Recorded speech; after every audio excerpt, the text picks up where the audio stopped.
Hello and welcome to Beyond Their Years. This is a new podcast. This is a new podcast where we talk movies, music, and everything in between. I'm Aidan Gula, but I can't do this alone. Joining me is my co-host and brother, Stanley Gula. Hello, and today we're going to be talking about our first bands and our journey into music. We'll be talking about our memories and some trivia along the way. As we said in the previous episode, how this will work on this podcast is 1 week we'll talk about film and the next week we'll talk about music. So I thought for the first music-orientated episode, it'd be quite nice to just start at the beginning, really, and start with the first bands and artists and singers and whatever that we actually just got first into. So what is the first band you can remember us actually liking? I think it was the Pet Shop Boys. Would you say it's Pet Shop Boys? Definitely. I don't know if I'd say Queen or Pet Shop Boys. I can't remember which one actually came first. 100% Pet Shop Boys. Pet Shop Boys, then Queen. Because we started off camp and we kept getting camp. Yes, camp and camp. So we started with Pet Shop Boys, Yeah. Super Camp. Then we went on to Queen, Bit Camp. Well, very camp, but not as camp. Yep. And I suppose even Michael Jackson comes along, and there's still a camp argument there. Exactly. But then we ended up in Led Zeppelin, still camp, but we're getting less camp. And then that took us into about AC/DC, where camp's been stripped away now, and then into Black Sabbath. Well, actually, I say Pet Shop Boys, actually. Now I'm starting to think maybe Michael Jackson. For which one came first? Yeah, it's actually quite a tough debate, 'cause it's like, how would we have found Michael Jackson? On a best of CD?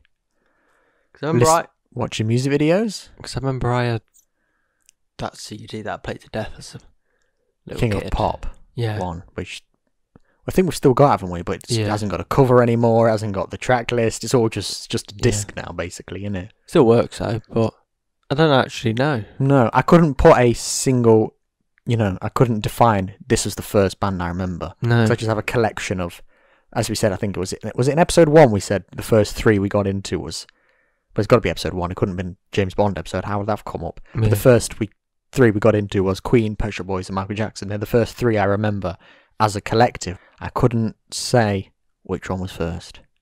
I'm going to say... Now you said Pet Shop Boys, I'm starting to think it might be that one. But then I'm thinking, surely it's Michael Jackson. I'm going to say Michael Jackson first, because he's just kind of universal, isn't he? Everyone knows him. Because Everyone knows him. Yeah, I have memories of watching music videos on VHS recorded tapes and listening to that album and just him just being in collective consciousness. Yeah. And then we ended up with like the Moonwalker DVD and stuff as it went along. The Just Dance, Yeah. Michael Jackson game. I'm going to say Michael Jackson was the first one. Yeah, I think so. Because then if he died in 2009 and we were already big fans, yeah, it's got to be Michael Jackson. Michael Jackson's got to be first. The first band that we were properly into. Well, he's not banned, but you know what I mean. Yeah. Then Pet Shop Boys, I'd say. When we probably found the discography CD, yeah. And then Queen came along after that. Yeah. Obviously, we're talking the early to mid noughties here. Yeah. Well, the noughties in general, actually. So, it's not like we didn't know what pop music was or anything. We were very aware of people going off, People going off, it doesn't make sense. But you know what I mean? Justin Timberlake's and whoever else was going. I can't think of many noughties people. But we did know what was going on in the world. But the ones that we really focused in on were those 3. But to be fair, a lot of music back around that time wasn't actually very good in the mainstream. In a way, it's kind of cheesy. Yeah. Just generic boy bands and girl groups and stuff, innit? Yeah. And Sync and S Club. And that's pop music at that time, isn't it? Early I can't think of much else besides that. Early noughties, yeah. So no wonder we had to be like, oh, this is trash. Well, some of it was alright, actually. I mean, you've got your rare gems, you've got Hey Ya. Yeah. What other noughties classics have we got? Ayaz, Replay. How does that one go? We used to sing Chinese and the Mushy Peas. Oh, that one, okay, yeah. Chinese and the mushy peas. That was a classic one. I'm going to Google. Where's my mouse gone? I'm going to Google 2000s pop songs. Cry Me a River, Justin Timberlake. Yeah. I remember that one because I remember, It's before one. music, Justin Timberlake versus Michael Jackson countdowns. Do you remember they used to do those? I googled 2000s pop songs, just the first one that comes up. Hey Ya, Bye Bye Bye, NSYNC, mention that one. Crazy in Love, Beyonce, another Beyonce. Yeah. She's obviously very big around this time. Hollaback Girl, Umbrella, Rihanna. That's 2007, that's older than I thought it would be. Crazy, Gnarls Barkley. You make me crazy. Yeah, by Usher. Oh, yeah, Isn't that just all his songs? You know that one. It's like, yeah, isn't it? What else have we got? Hips Don't Lie, Shakira. They're all actually quite good, actually. all these Boom songs. Boom Pow, Black Eyed Peas. This is like the peak Black Eyed Peas, isn't it? This is when they were good. Boom Boom Boom. I thought you were going to do the... Gotta get that. No, I was too self-conscious to do that. I Kissed a Girl, Katy Perry. It was a good one. Lose Yourself, Eminem. Yep. I quite enjoy the nostalgia trip here. Poker Face, Lady Gaga. Miss Jackson, Outcast. Yeah. Beautiful Day, U2. That's 2000. That's cutting it fine, isn't it? Since You've Been Gone, Kelly Clarkson. That's the Since You've Been Gone, isn't it? Is that one? Or is that somebody else? That is it. I'm doubting myself now. I don't know. Since You've Been Gone, there's quite a lot of Since. But not the rainbow one. There's a Since You've Been Gone by an emo band. Yeah. And now I'm thinking, is that the one that goes, Since You've Been Gone? Sure, that's got to be Kelly Clarkson, isn't it? I think that's how the emo one goes. So I actually quite like the emo one. I think it's... I can't remember who it's done by. Oh, No, that's I think it's The Day to Remember, I think. Is that... Since You've Been Gone. Well, how does the Kelly Clarkson one go then? I don't know.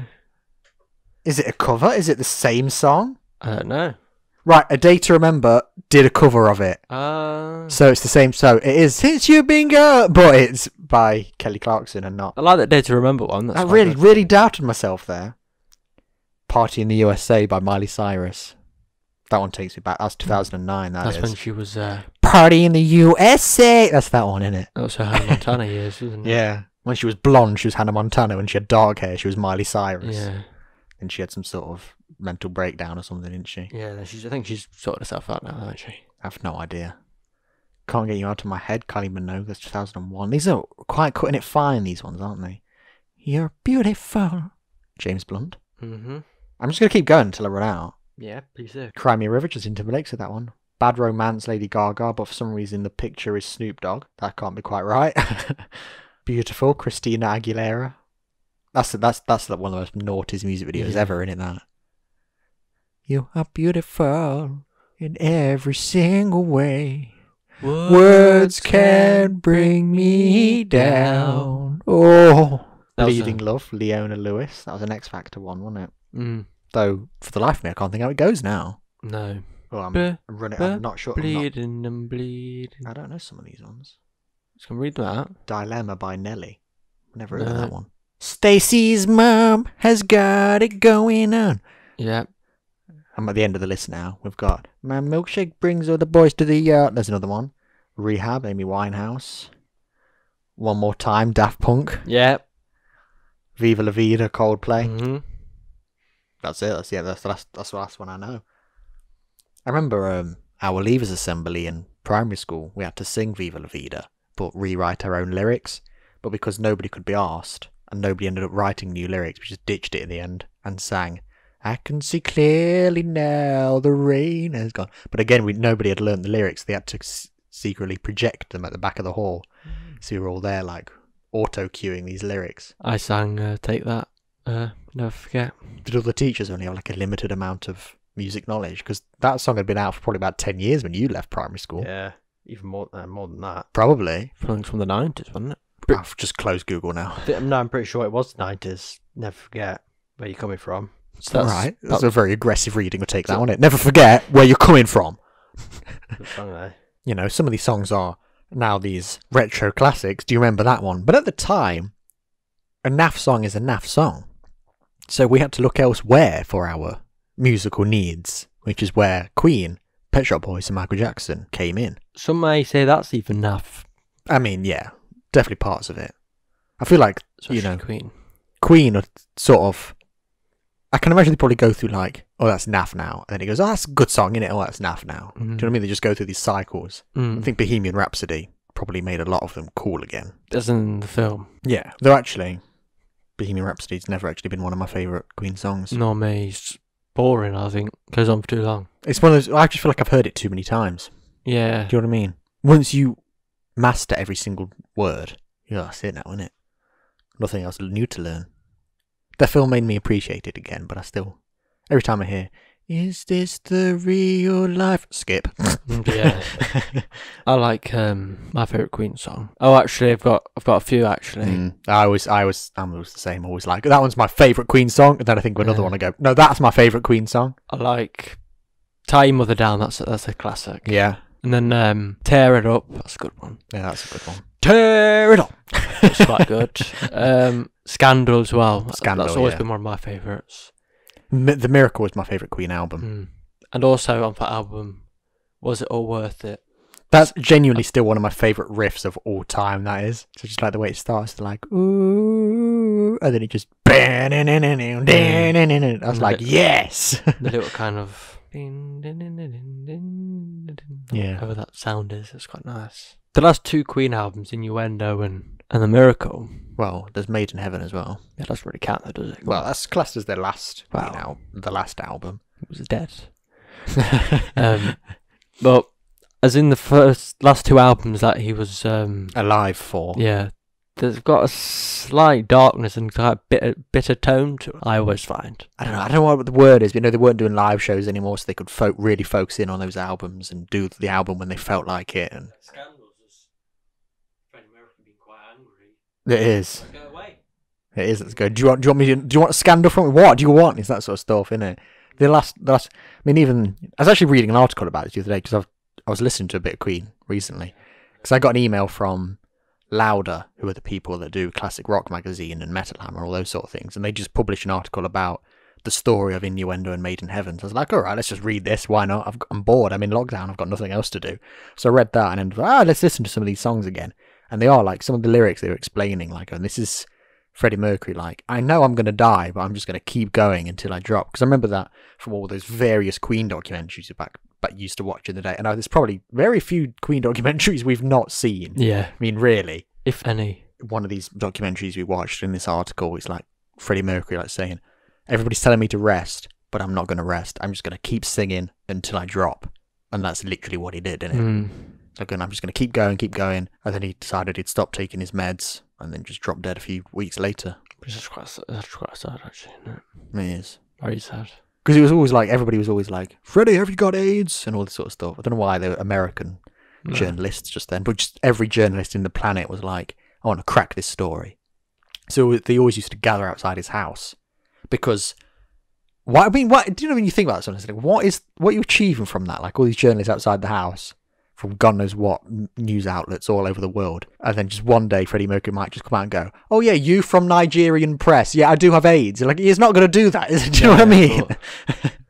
Then it's just like he kept it secret for years and years and years, to the point where Brian May was even in an interview going, Freddie doesn't have AIDS. It's okay. But obviously, he knew he did. But he's just, I don't know why you'd say that. Do you know what I mean? Yeah. And then the Miracle came out. Innuendo came out, I think. And then Freddie Mercury was like, yeah, okay, I do have AIDS. And then that's when he stopped taking his meds, and then a few weeks later he died. It's a tragic story, isn't it? Yeah. I don't know why we've gone straight in.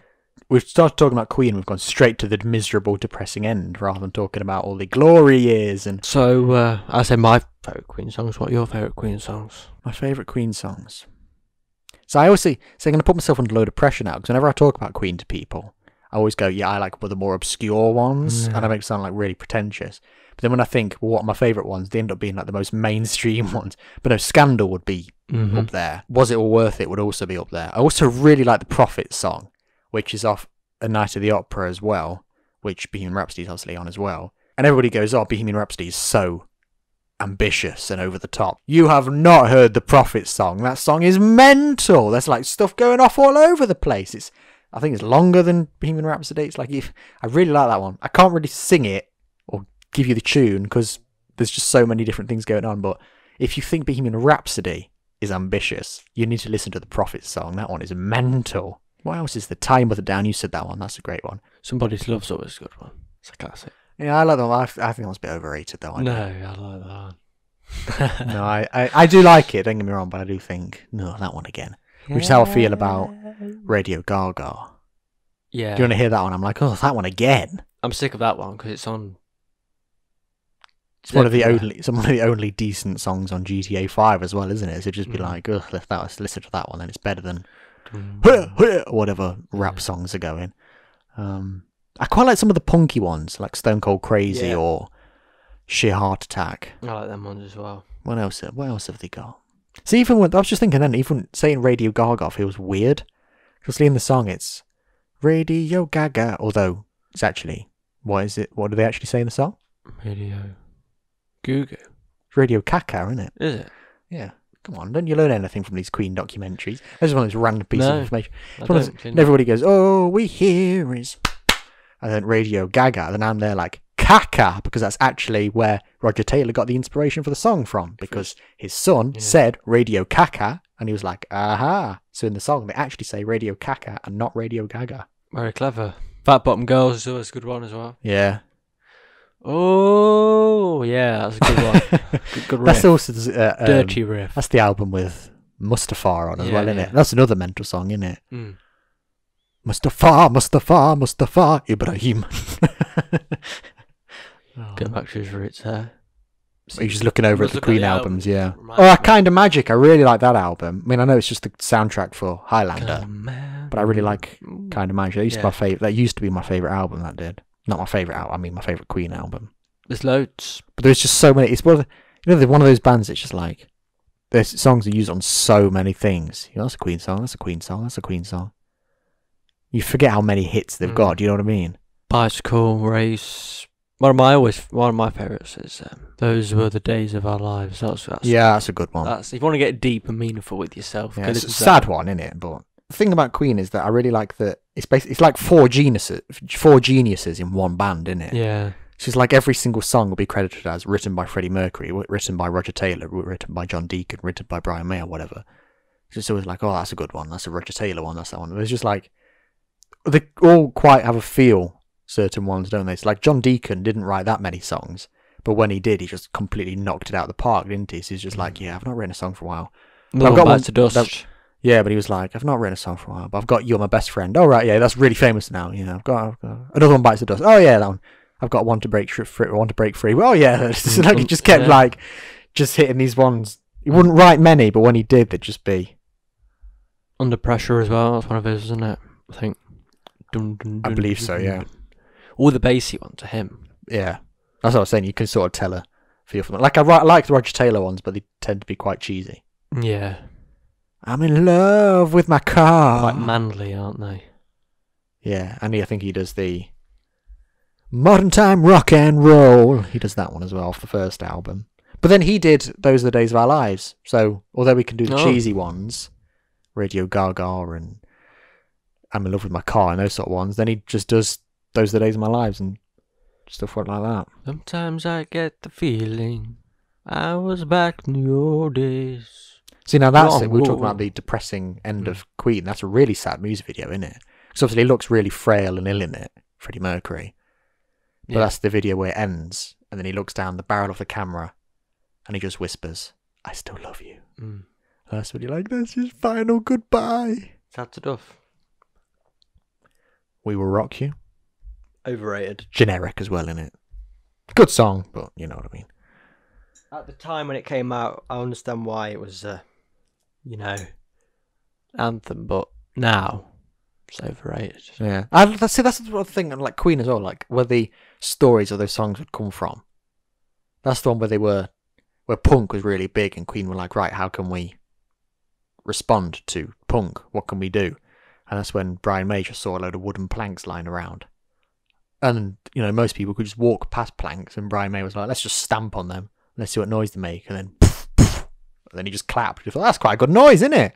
Yeah. I mean, every single album has like at least 2 or 3 all-time classics, don't they? Yeah. Except the second album, which is awful. I think they have a famous one on that one, don't they? I mean, Seven Seas of Rye is off that one. Yeah. And The March of the Black Queen is on that one as well. That's a good song. They're the only really 2 good ones on there. I mean, you might like a song on there. Somebody listen to this, but I personally have never really dug that album. Well, because when we were little, we were really into them. And we all wanted to collect all their albums, didn't we? Yeah, we never did, though. We had the first one. We had the second one. We had Sheer Heart Attack. Yeah. We had A Night at the Opera. We've got the deluxe edition. That was your one, wasn't it? Yeah, because we used to do that. We used to possess an album each, didn't we? Like, that one's mine. I always like the Day of the Races. I like the album cover as well. It's got Somebody to Love on it as well. Yeah. And then... News of the World. Have we got News of the World? We do, don't we? Yeah, that's yours as well. Jazz, we've got that one. Yep, I got given that one. We don't have the game, do we? No, but I always wanted the game. That one's got This Thing Called Love. I just can't handle it. Save This me, thing. Yeah, oh, just spat all over the microphone. No one bites the Disgusting. dust. Never had Flash Gordon No, but why would you really? for the collection. True. Hot Space. I like the album cover, but There's not that many back chat. back chat. Yeah, I was about to say that. Back chat, under pressure. It's worth it under pressure, I reckon, though. I do like the album cover though. The Works, we do have that one, don't we? Yeah, I randomly asked for that for a birthday once. I don't know why. Just couldn't think of anything Yeah, else. that's quite good, actually. It's got Radio Geiger on it. Yeah. Tear It Up, yes. It's Hard Life. It's a hard life. On to Bake Free. Hammer to Fall. Yeah. Classics. Yeah. A Kind of Magic, we talked about that one. We have got that one. The Miracle, we've got that one. Got that one from our primary school summer fair thing. Yeah. It was just lying around, wasn't it? It was like, rather than that. Innuendo, we've got that, but the disc doesn't work. Which is a shame, because it's a brilliant album. There are some really good ones on there. Slightly Mad. Innuendo. These are the Days of Our Lives. Show Must Go On. Headlong. Yep. Headlong. Yep. And then Made in Heaven. We've got that one as well. Yep. See, I really like Made in Heaven. Memories. Some people say it's quite distasteful. I've learned this from the article I read the other day. So when it came out, people were like, how dare you release an album of somebody who's dead? Now that's the norm, innit? How many albums come out now from people that have died 25 years ago? Yeah, I think Michael Jackson's now released more albums Dead than he has alive, yeah. He's always got them coming out. But at the time, obviously, it was a very new thing. But I do like that one. There are some really good ones on there. Too Much Love Will Kill You. Made in Heaven itself is a good song. Mother Love is the final song Freddie Mercury ever recorded. That one's a very dark one, but a great song. Not sure if I can get away with this. So I'll go. Right. Do it. That's a random bonus track, isn't it? Yeah. The album just ends, and then, come on. The album ends, and you think it's all over, and then... Not sure if that's picked it up. Introducing our new guest, Freddie Mercury. I'm glad you could join us, Freddie. Freddie, are you a fan of the podcast? Do you think everybody should check it out and tell their friends? If Freddie says it, anyone can say it. I know what the podcast trailer is going to be now. That's enough now. We'll probably get done for copyright. That alone is probably that one year is probably worth this house, isn't it? Probably, yeah. I can start now. Oh, that was funny. I wonder how many hours we've spent over the years just dedicated to something to do with Queen, whether it's just listening to Queen or prancing around the room pretending to be Queen, or when we used to have the little cutouts of little pictures that we'd use, and we'd used to play out our own sort of documentaries and stuff. I mean, we're talking really little kids here. Yeah. We're not like doing this last week or anything. But like, you know, when Bohemian Rhapsody came out, and we were like, well, we did this 15 years ago. But yeah, we were well into them. Obsessed, in fact. I thought you were going somewhere with that. That's why I just went silent. I was, but I've just forgotten what I was going to say. Who do you think came along after the Queen, Pet Shop Boys, Michael Jackson beginning? So say that's chapter 1. Who started chapter 2? After Queen, I'd say Led Zeppelin. I would say Led Zeppelin as well. Because that's the next memory I have. I remember being sat on my bed, going downstairs, Dad going, let's Zeppelin. Let's get into Zeppelin. Yeah, I think so. Because I remember the Latter Days, Early Days album. Yeah. Because I think the early song I remember is Black Dog. I don't know if we just skipped to that one or something and was just like, right. I remember Hey, Stairway to Mama Heaven. said the way you move, gonna make you sweat, gonna make you groove. And I was like, oh, here's a riff here. I quite like this riff thing. No, I remember Stairway to Heaven as being the first one. Song. Maybe it was, but the early Black Dog's the one I have the earliest memory of. It was like, there's a song called Stairway to Heaven by Led Zeppelin or something. What, is he in a cover band now? This one's Stairway to Heaven by Led Zeppelin. You might know this one. We put it on and it was like life changing, really. See, I remember that. I'm skipping forward a couple years now, but I remember that about Black Sabbath. I remember because you started getting into Black Sabbath. Obviously, you went a bit satanic and metal before I did. I don't even know how I did that. I don't know how you could have made the jump. I've jumped a few years forward because then there was Led Zeppelin came along, and then AC/DC came along, and The Who as well came in, and they were very influential on us. Deep Purple came in. All these. So then I'm skipping forward to Black Sabbath, but I'm just saying that for reference. I do remember clearly the very first song of Black Sabbath I heard, you had already got into them somehow a bit, don't really know and how. their greatest hits album happened to be on sale in Asda at the time. So we went out, we bought it, we came back, and I remember being in bed on the top bunk. We had that crappy little CD player in the corner of the room. We put it on, and our dad skipped. He didn't play from track 1. He skipped straight to track whatever it was, which was Black Sabbath by Black Sabbath from the album Black Sabbath. The rain. Track number Black Sabbath. And when hearing that rainfall comes down, dong, the church bells come in, and then bow, bow, and I was like, "This is metal, boys. Here we go."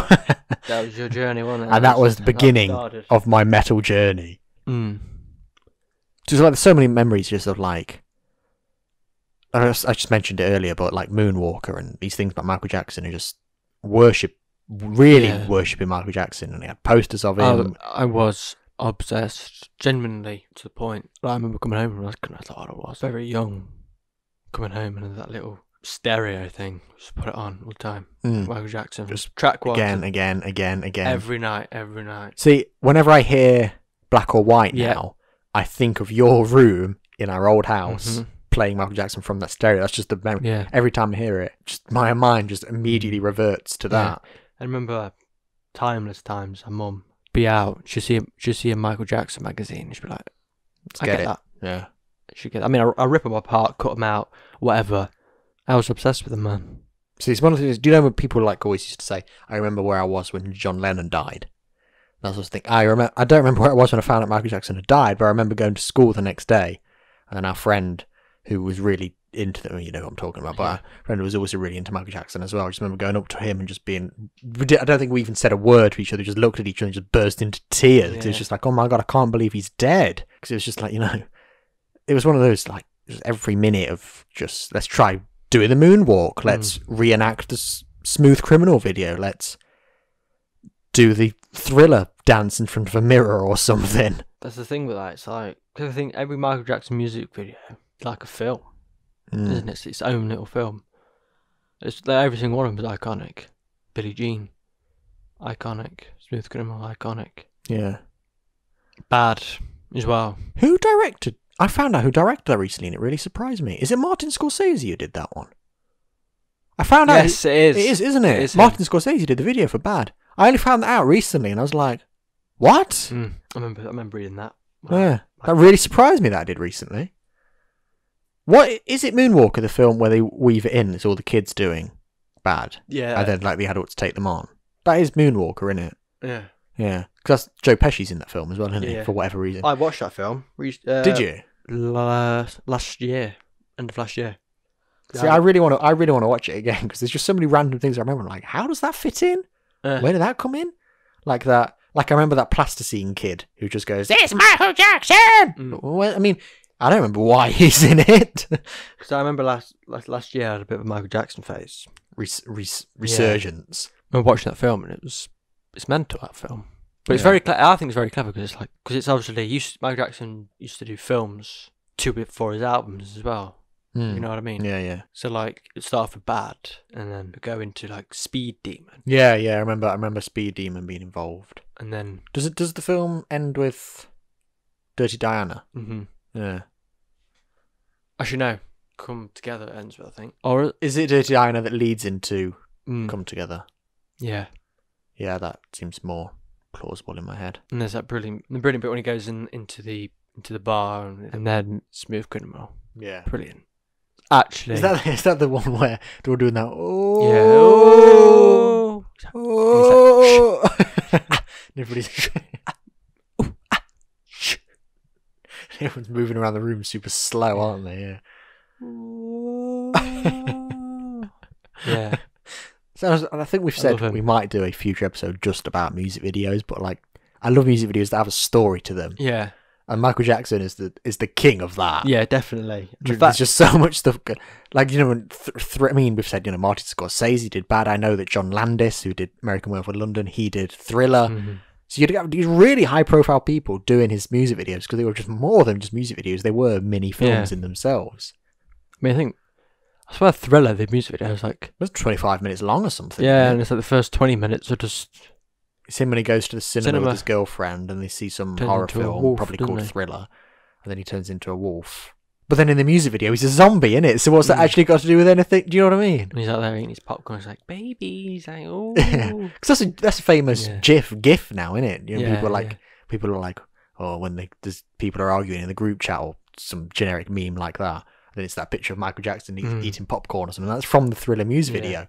Before he then turns into a zombie, does the famous... And then he does all the arms up in the air and all that sort of stuff, and the clap and slide. Tell you what, it's brilliant. Actually, is. That's just one of these. I think we used to do it. It's probably a load of kids in the 80s used to do it, but I think a few of our friends used to do it. Just you just watch that music video, and just do it as it's going along, just all that same. I mean, I don't think there's a single person that's ever been born that's never tried to do the. Oh yeah, everybody's attempted it. Smooth criminal. Lean forward. Yeah. You can't do it. No, unless you've nailed your shoes to the floor, which is how he actually did it. You can't do it. But I think everyone's tried it, haven't they? Yeah, everybody's tried the moonwalk. Mm-hmm. I mean, there's a TikTok going around, isn't there, which is the Drake 2C slide. I don't know what it is. But that tells you how to do the moonwalk, doesn't it? Everybody does it wrong. So it goes left foot up, right foot out, all that stuff. Everybody lifts their legs. It's like, I know you're supposed to do it like left foot up, right foot back, right foot up. That's how you're supposed to do it, and it teaches you how to do the moonwalk. So that's still, people are learning Michael Jackson dances via Drake now, so it's still relevant, and even people that aren't watching Michael Jackson videos now because of various controversial reasons, they might not be allowed to, but let's not go into that one. No. They're still learning Michael Jackson culture via Drake, via TikTok. Yeah.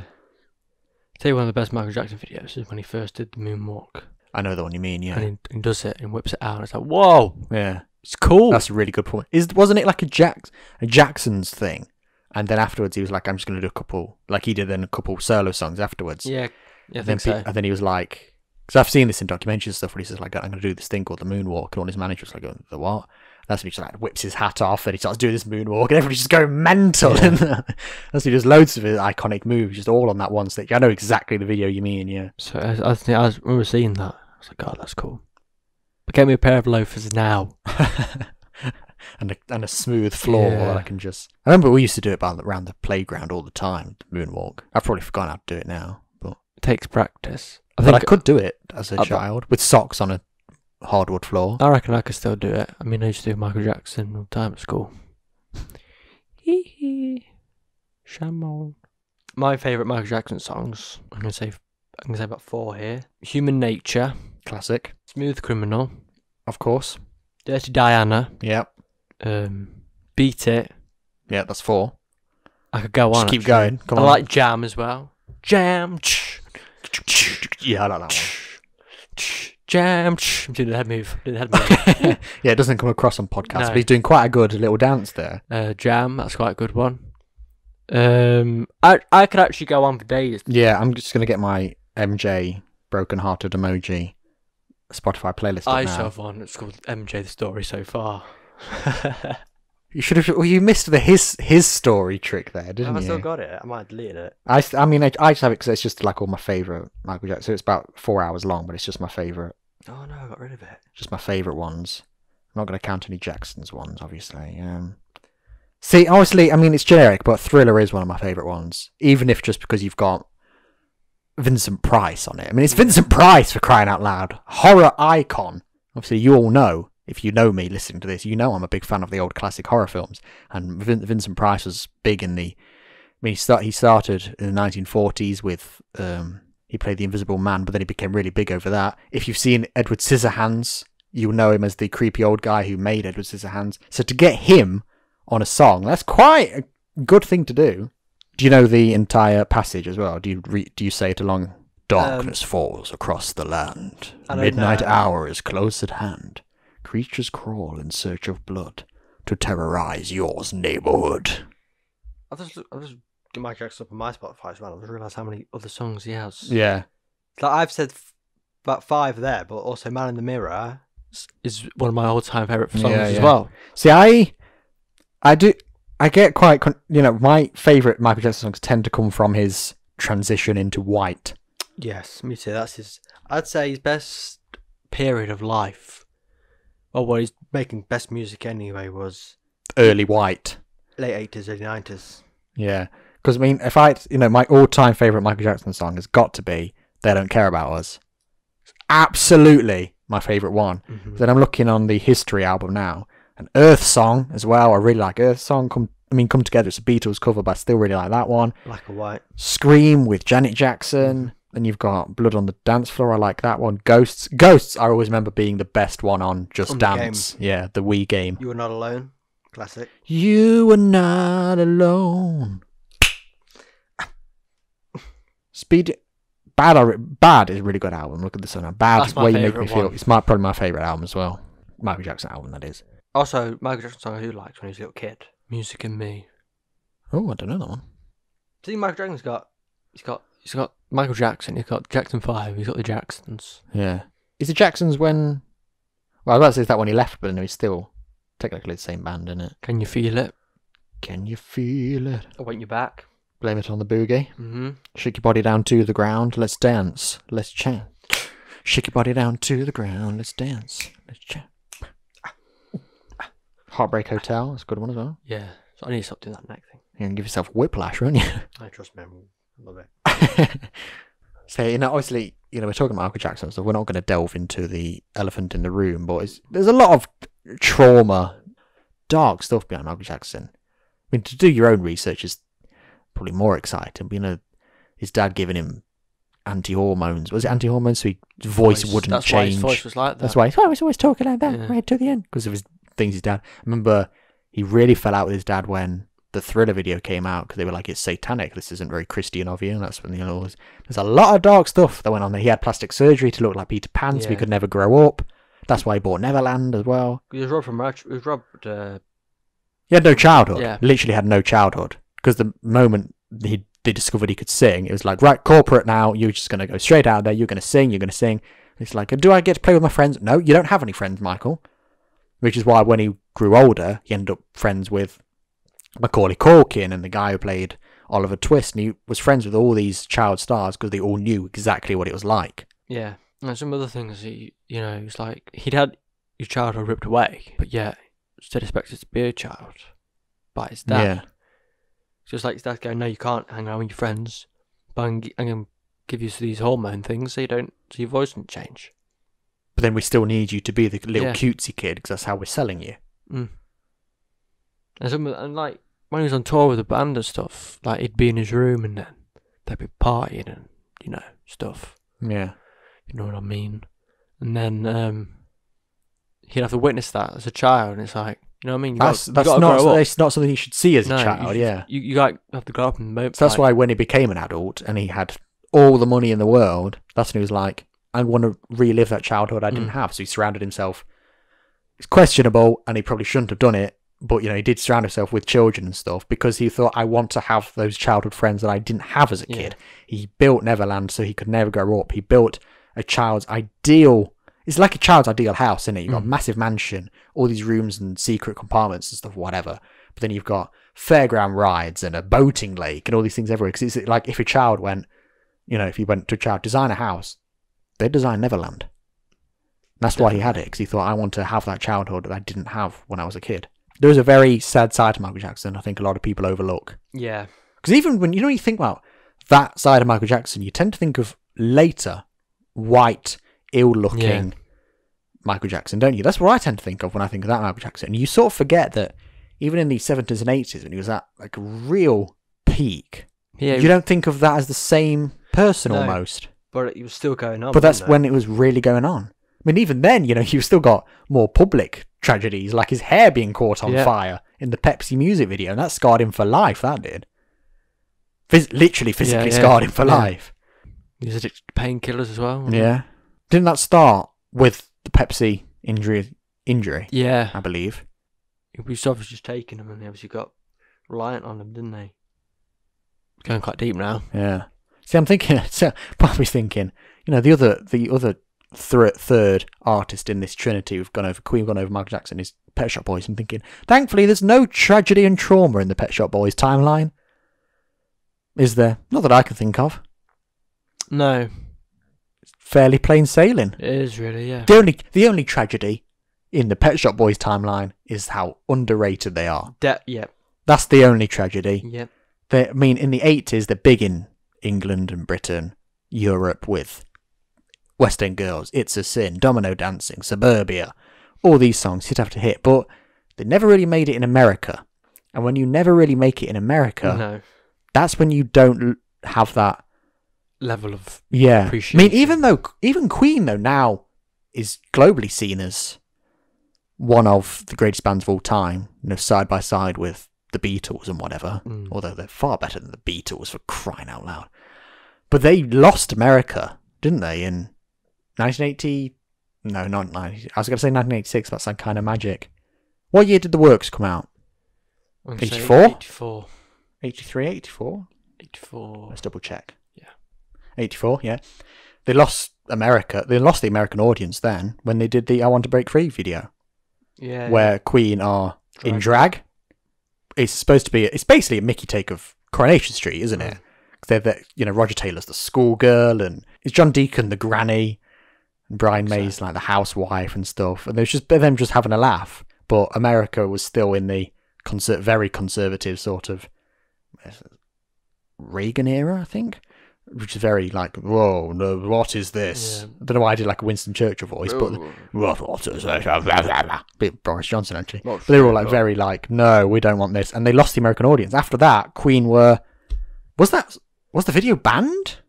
Quite possibly they ban everything down there in America. Yeah, I feel like it was banned, though I could be talking out my arse. I think it was banned, but either way, Queen lost the American audience after that completely. It's come back in recent years, obviously, since they've achieved legend status. But that was it. That was for the rest of Queen's, heyday run. That was it, gone. And basically, from Pet Shop Boys documentaries and things that I've read, I think what was the album 1989, Introspective? I think that didn't really click in America, and that's when they lost the American audience. That's the thing with the Introspective, though, because it's like that album that was made as a dance album, because they'd never done a tour before, had they? Didn't do a tour until No, yeah, that was the really interesting thing about Pet Shop Boys, is they'd make appearances on Top of the Pops and stuff, or they'd do music videos, but they were originally intended as a recording only outfit, weren't they? They're like, we don't want to do any live tours.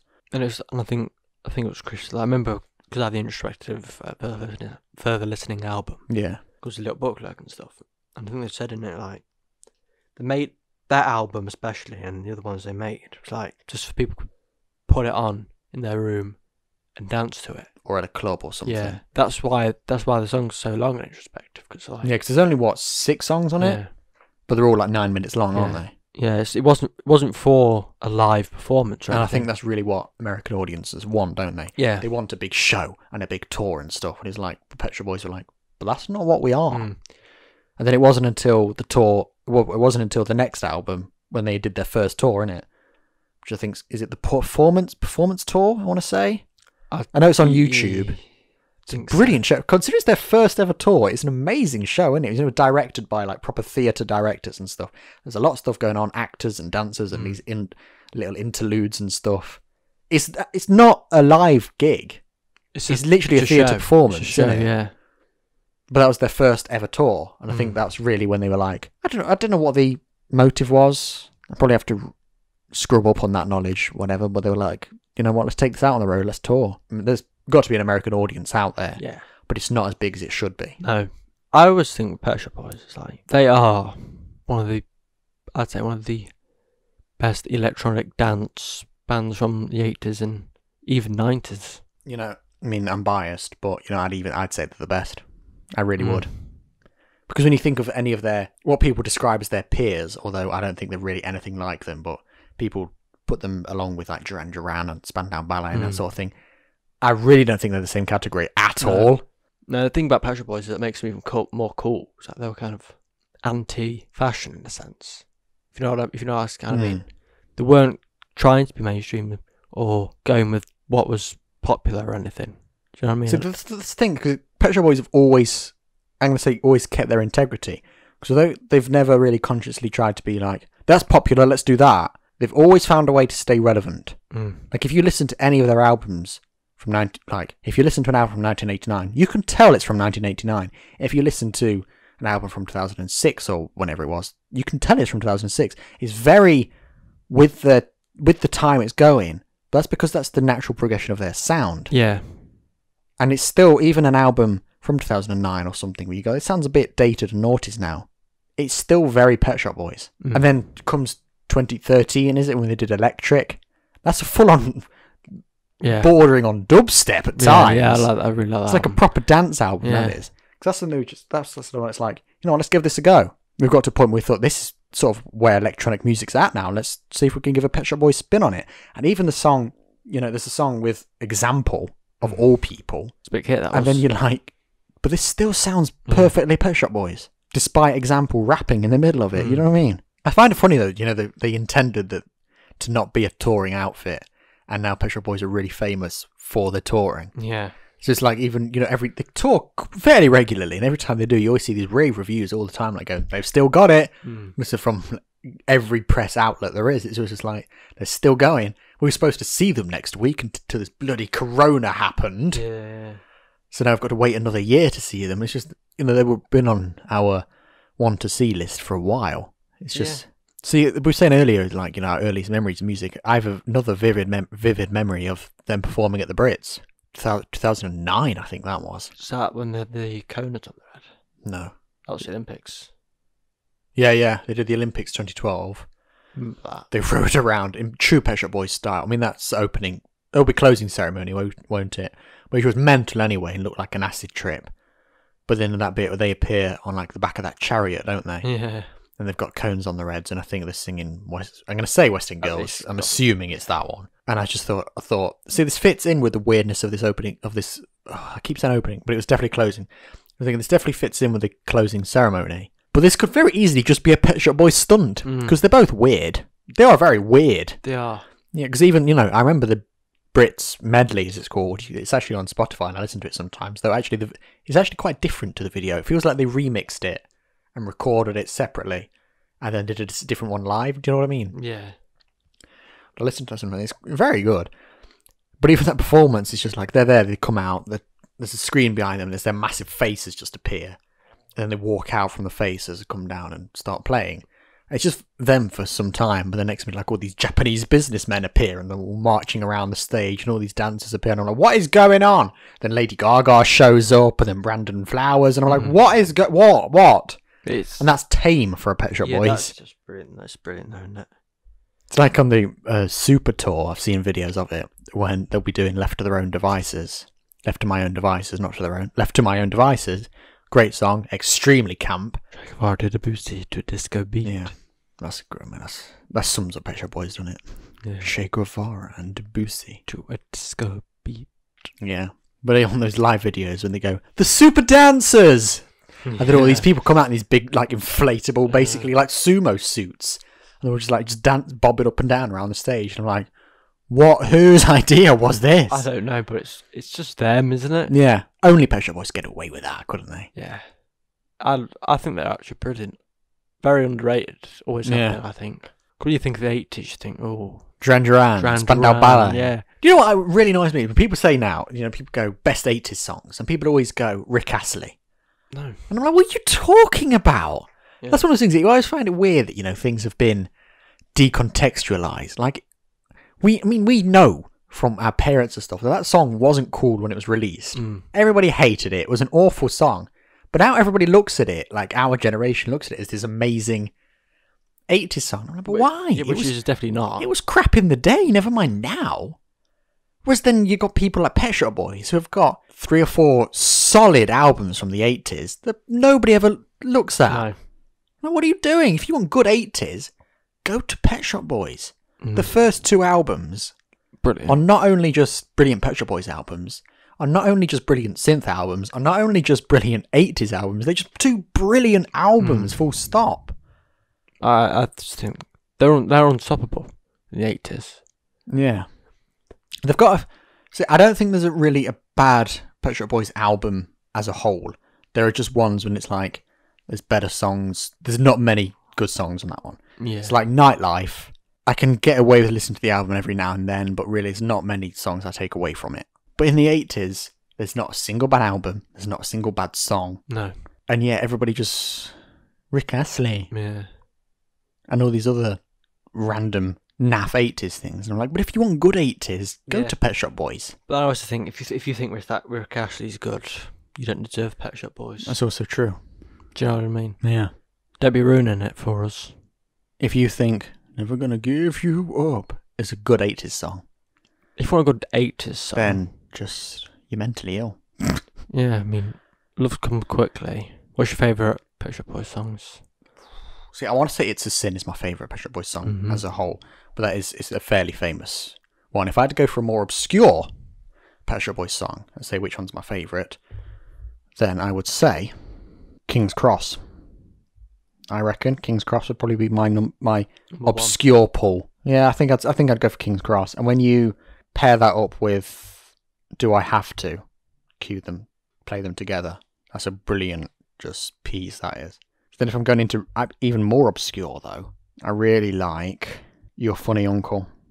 That one's really good. See, I love the concepts that go into these songs because Your Funny Uncle is about speaking to like a relative you don't speak to very often at a funeral and just learning about their life story and stuff. And I think that's just like a really nice concept to go into a song. Same with like Being Boring or something, which is those two songs are often compared together. And Being Boring is about after a relative's died and you go into their house to clear out their stuff and you go into the attic and you found loads of old photos about them and it's a song about the journey through those photos and stuff. Another great concept. That is actually. That from their album Behaviour. That's their first the live tour was from that album cycle. And you've still got a song like My October Symphony. And My October Symphony is a really deep and quite intellectual concept behind that one. Intellectual. Yes, and it's about, this is after the Soviet Union's just collapsed, time this album was released. And it was about an artist who used to work for the Soviet Union and had to make all this Russian communist propaganda and stuff. And it's about, if they've made really nice artworks or a really nice piece of classical music or something, what do they do now? Yeah. Because the Soviet Union's collapsed and they've actually made these really good artwork and this really good music. But it's like, yeah, well, that was just an anthem for the Soviet Union. But then the artist behind it is going, yeah, but this was my life's work. This is actually a really nice piece I've made here. And that song is about, well, what do they do now? Because they've got all this great stuff, but they're just always going to be remembered for propaganda and stuff. Do you know what I mean? Yeah. I think that's a really nice concept for a song. You're just scrolling as well, like I am. Yeah, I'm thinking which ones are my favourites, and every time I could. See, if I'm going for a slightly more recent Pet Shop Boys song, and when I say recent, this song is 11 years old, but is Love Etc. Because that's another one where I have a lot of memories of that song. Or if you had to rank top 5 Pet Shop Boys albums, then what would you say then? Go from number 1 and count up. Number 1 favourite Pet Shop Boys album. It's got to be Actually. Yeah. Number 2 probably Please. Yeah. Same as me so far. Number 3 Introspective. Same as me so far. Number 4 Behaviour. Same as me. Number 5 Super. That's exactly mine. Yeah. And if I was to say I don't really know if I have an all-time favourite Pet Shop Boys song, but if I had to pick one, it'd be Suburbia. And then I also like Paninaro. Paninaro, yeah, I knew you were going to say that one. I'm Not Scared, I love that one. Yeah, that's a good one. And Jealousy, I like that one. Yeah. I also like Home and Dry as well. That always reminds me of going swimming with our nan.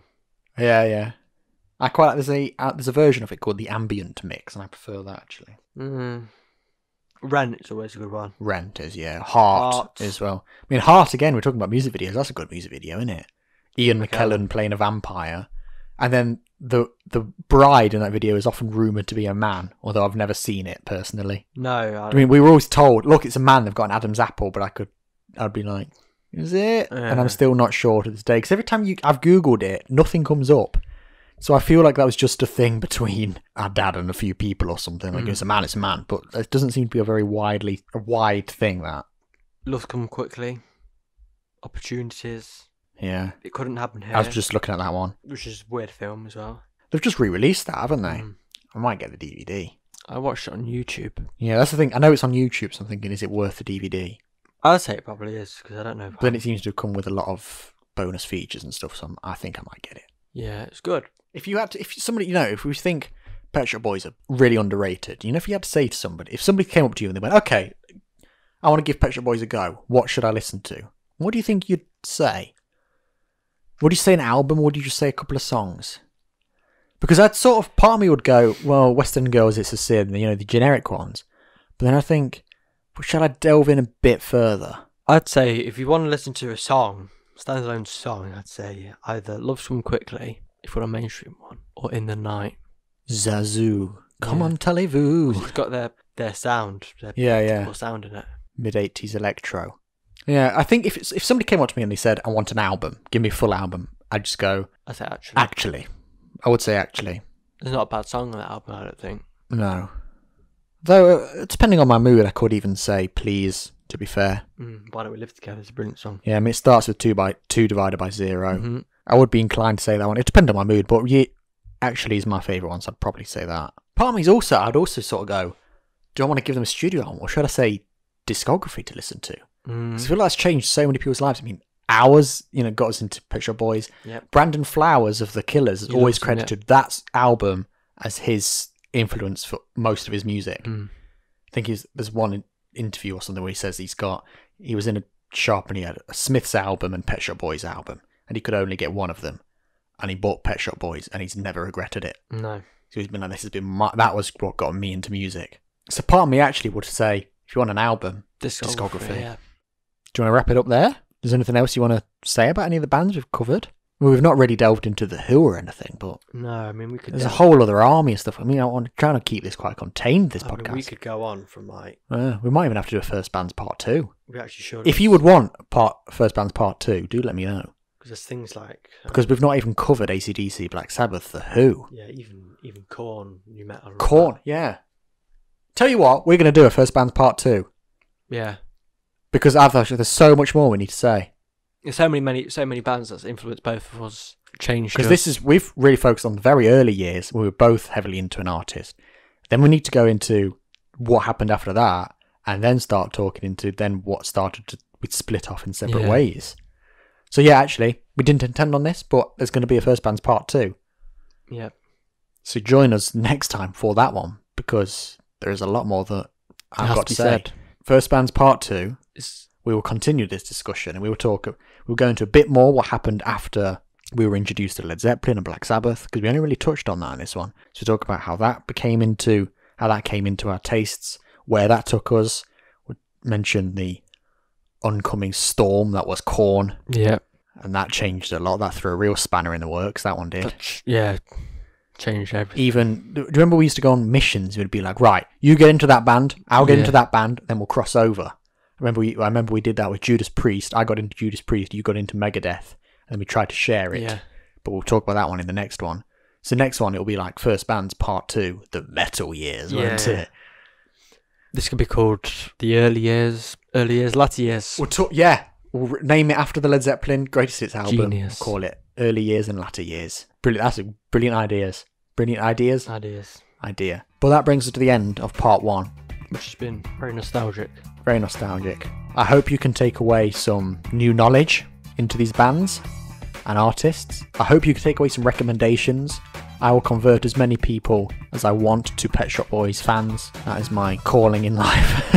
No, that's me with Ghost, isn't it? Well, so, I hope you can take something away. Hope you've learnt something. I hope you're looking forward to Part 2. I know I am. I am as well. But this has been Beyond Their Years. I have been Aidan Gula. I've been Stanley Gula. Please do join us next time. Tell your friends about this. Please share it. I really appreciate the support. If I can really get this thing going, that'll be great. Until next time. Adios. Goodbye.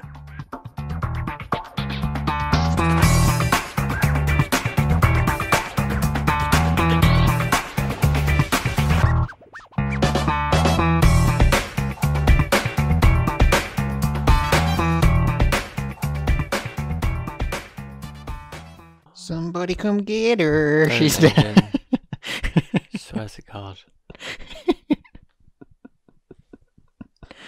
Oh dear. Not even funny, that's annoying. Yeah.